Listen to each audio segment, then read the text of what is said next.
Hello, this is Tom for Tabletop Tap Room. And guess what? WotC, Wizards of the Coast, is in the news again over AI. And so today's video is going to be called The Hypocrisy of AI. The hypocrisy. And because there's an element of hypocrisy on the WotC, we're not surprised, are we? But before we get to that, let me just say thank you for watching the video. Thanks to my subscribers. You guys are great. I love you. And if you've not subscribed, please do hit the like, subscribe, bell icon. Help me build the channel. And also, you can also support the channel by checking out our Cafe Press store. Now, I just put in the Cafe Press store a coffee mug called WotC Tears. And I was thinking, I really wish I'd gotten this in the Cafe Press store back during the OGL craze. A little slow. A little slow out of the gate with this. And I was like, oh, too bad. And then WotC's in the news again. Thank you, WotC. You never fail to... So, yes, we have a WotC Press coffee mug in the, we get a little, most of the money is for Cafe Press. We get a little. And, but, so 19, get yourself a WotC Tears coffee mug. But not only that, we also have put in, this is not a great picture, the mock-up picture that they do automatically at Cafe Press, but this is new TSR Tears, and that's available in the Cafe Press store. So if you've been following the new TSR debacle, the dumpster full of poop on fire floating down the river towards somebody's house, towards Justin Lanass's house. If you've been following that debacle, you can get a new TSR Tears coffee mug to have your coffee in the morning and go, yeah, they're in bankruptcy. So check us out. The link is in the show notes.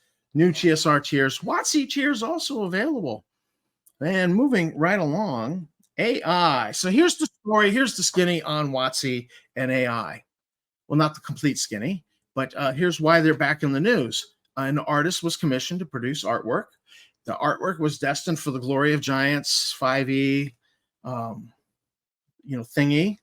And it was discovered that the artist actually used AI to produce this. They didn't do the work that they were commissioned to do, which is quite possibly a breach of contract, maybe. I don't know. That's for WotC to decide.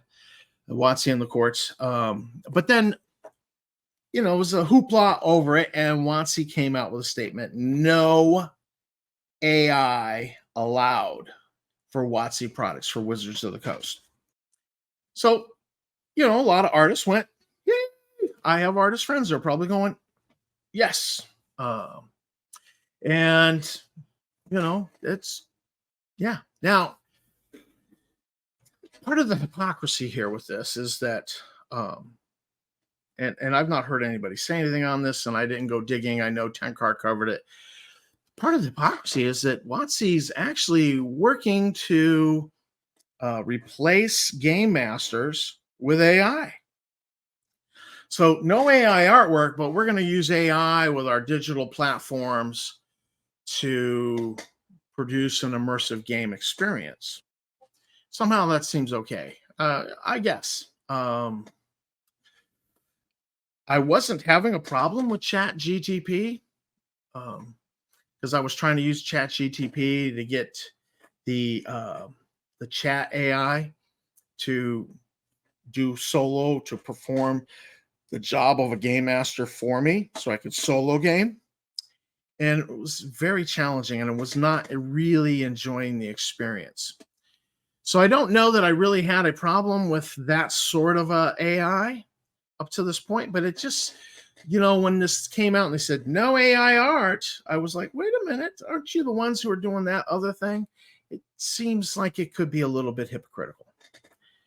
But I don't know. And I did see recently on Facebook, actually, that Grammarly is using customers' work to train their AI. And so people are like, don't use Grammarly. don't use Grammarly. It's a violation of copyright. It's a violation. And, I already know what the good wife's going to say concerning that. She just loves Grammarly.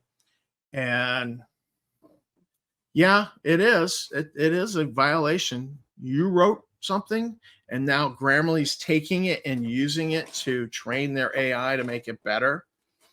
They're benefiting from your copyrighted work that you wrote without your permission.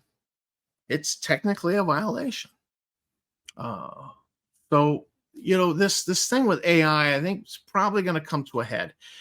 At the Frontiersman Volume 2 magazine, I came out with a statement where I said, all right, we do have some AI generated artwork where the artwork was generated in AI and then an artist worked to Photoshop it, clean it up, erase extra fingers when there was like 8 fingers on a hand, and that sort of thing, and fix the wonky crap that comes out in AI art.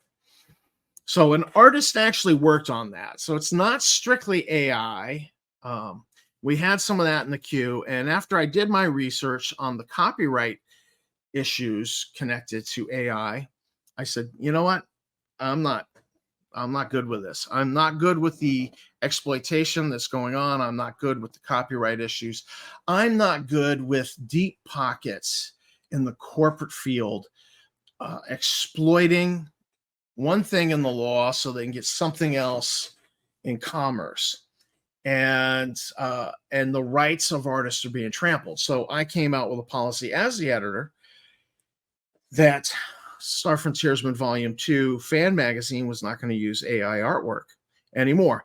Anything already in the queue, we'll call a mulligan on that, because we're trying to get the magazine out the door. And I just didn't want to rip it all out and then be like, all right, which artist can we harass to get some free artwork at this point? Or maybe we can find something on Pixabay, which is kind of lame. I hate doing that, but you do it occasionally. So it's, we just had a policy at the magazine, no AI. And I've heard pushback from a lot of people on the copyright issue. And if you don't understand the copyright issue, you really should dig into it. There are currently 2 class action lawsuits concerning AI art. Getty Images is one. And what happens is this, just to explain the issue, and we'll get into the next point of hypocrisy very quickly here, is that you have very rich people with deep pockets who fund nonprofits, just funding this nonprofit to do research. And so this nonprofit that gets funded by Mr. Deep Pockets, remember, we're not going to name names, but Mr. Deep Pockets is over here. We'll come back to him. They fund the nonprofit just to do research into AI. It's very altruistic of them. And so the nonprofit assembles training data, assembles these models like Lion B, and they scour the internet and pull all of these images off the internet into the training data. The problem with that is they get copyrighted images and non-copyrighted images. And by taking the copyrighted images, it's a violation of the copyright law. An artist has the right to benefit from their art. You can't just take it and use it to your benefit. Now, they get away with it because it's a nonprofit doing this, because they're not profiting. So they fall under the nonprofit rules. But then the nonprofit, they assemble this training data, and they then make it available to everyone, because we're not looking to profit from it. But then Mr. Deep Pockets, who funded the nonprofit, also has a business, and his business takes the training model and then uses it and for the benefit of the business. This is an exploit. It would be trickier for them to do that as a for-profit business, assembling the training data and just taking all. There'd be very clear copyright violations. They would probably, be a little quicker for them to get sued. It's a little harder the other way, but still, thank you, Getty Images, for going after with their class action. And there's a second class action that some artists have banded together to fight this. And so they get the benefit from all this work of the artists, and it's not that the AI is copying it, although that does happen. They call that overfixing. When the AI does produces artwork that's significantly the same as the original in the training data, they call that an overfix. That does happen, and so they've coined this word for it. I had to learn what the word was. It was like, what do they mean by overfixing? When I was doing my reading. So it does happen. It actually does happen. People, oh, that doesn't happen. It does happen. They coined a word for it. So sometimes the AI actually does flat out produce artwork that is a significant copy of the actual original, and very, very close, like lawsuit time close. So that happens, but the companies that are using these models, that are benefiting from these models, that are commercially benefiting from these models, are benefiting from the artwork of the artist that was scooped up into the training data. Okay, you say, well, yeah, that's not right. That artist deserves to benefit from his stuff. So he should have an opt-in. You pay me to use my stuff, or I say no, and it doesn't go into the training data. But once it goes into the training data, it's like it's too late. It's like it's too late at that point. And so we'll put in an opt-out. Well, it's too late on the opt-out because the internet anyhow. So this is an exploit being used by very rich people and corporations, and they know damn well that they're doing it. And I'll tell you how we also know that they're doing it is because these same companies that are producing AI doing artwork, they're working on producing AI to make music. And what they're doing for the training data there is they're very, very, very, very carefully making sure they exclude anything copyrighted, because they know they will get sued. You see, on the one hand, they assume struggling artists, they can't sue us, right? But the music industry is historically litigious and has sued in the past and will sue again. Remember file sharing? Remember all that? Anyhow, so it's hypocritical that they're being very careful on the music side, but they're just wholesale piracy going on the art imagery side. And this is wrong. This is an exploit of the system. This is an exploit of the law. This is an exploit, an abuse of artists. It's an abuse. And so that is why I am not happy with it. I would use it. I would use AI art, but not until there is some court case or legislation that protects copyrights of artists. Not just that music industry has a lot of money and they'll sue the pants off you, buddy. No. Artists need to be protected. And so either legislation needs to come about or precedents in court cases need to come about that change the behavior of these rich exploitive corporations and individuals who are funding the nonprofits, and then the nonprofits innocently, well, we're not profiting, so we can go ahead and take all that copyrighted material and use it to train AI, and then they put it out there because we can't charge anybody. We're a nonprofit. We just put it out there for everybody to use because we're doing this for research purposes. It ain't right. It ain't fair. It's a little bit harder if I sell a product to a publishing company, an RPG product, and they put AI art in the final product. If I've just sold it and they've paid me, it's a little harder. But the company I'm currently doing business with, I don't think they're going to do that. I've talked with the owner. I don't think he's going to go that route. I think he is like, no, we pay artists. So, but I really need to confirm that. Maybe make sure it's an element in the next contract, because I don't want to be associated with AI art until legislation comes about, until the court cases settle and there are now legal precedents protecting artists, protecting copyrights. This needs to happen.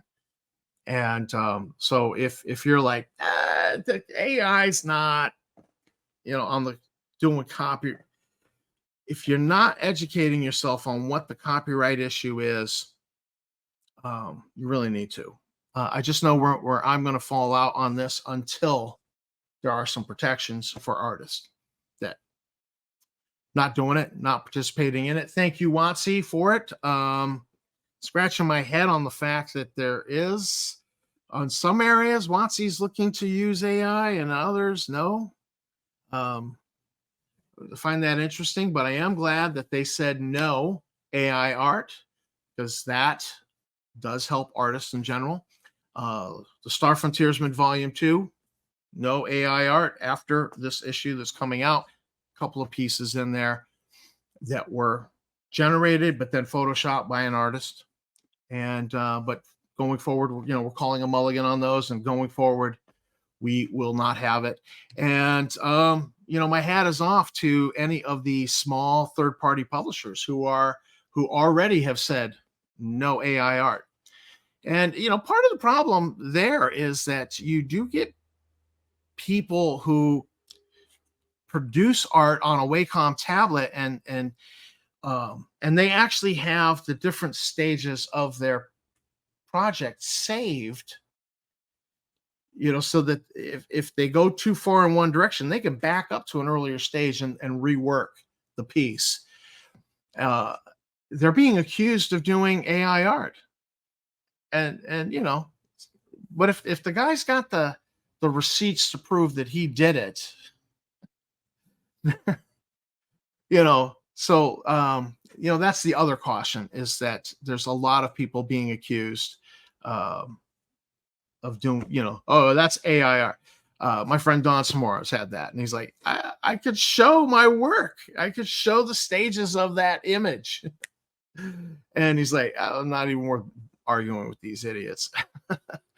But so yeah, AI art, it's here. It's impacting us. It's impacting our industry. Thank you, WotC. I question, that no AI in one area and some AI in other areas going on with WotC, but whatever. We'll take the win. We'll take the win for artists that we can get, and we'll go with that. So this is Tom for Tabletop Taproom, discussing the hypocrisy going on in AI. Thank you, WotC, for your decision.